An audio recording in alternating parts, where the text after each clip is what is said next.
big issues facing New York State as we start a new year, and among them, a property tax freeze for municipalities that can stay within that 2% tax cap by streamlining operations.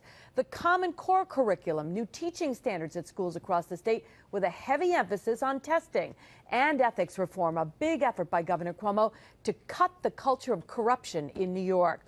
And that's where Capitol correspondent Pat Bailey picks things up tonight. He is live from our Capitol newsroom to tell us more. Pat?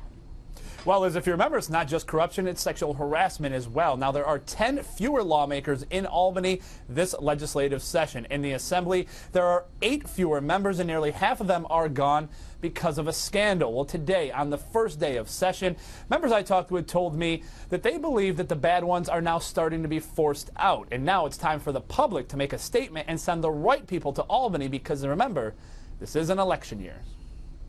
There were some empty seats in the Assembly chamber on the first day of session. Not in attendance, Assemblymember Micah Kellner, who is still a member but under investigation by the Assembly Ethics Committee for his alleged role in harassing female staffers. Also leaving a vacant seat, now former Assemblyman Dennis Gabryszak, who called his decision to leave a retirement yesterday, one day before session.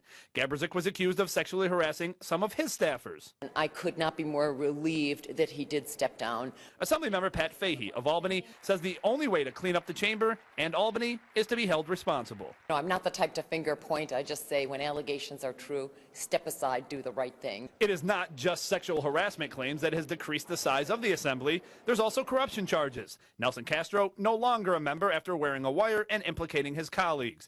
And Assemblyman William Boylan Jr., who is still facing a federal trial that he took money in exchange for passing legislation, was in Albany for session.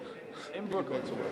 But didn't say much. It's up to the public to send ethical people to office. That's number one. Assemblyman Steve McLaughlin says you can pass all the rules and laws you want, but the only way to clean up state government is forcing the bad apples out and putting the good ones in. We have rules. We have rules against sexual harassment. We have common sense that tells you not to do that. But we have plenty of rules already. Adding more rules is not going to change anything because bad people that are going to act badly are going to act badly no matter what the rules are. Unethical people don't care about laws. So.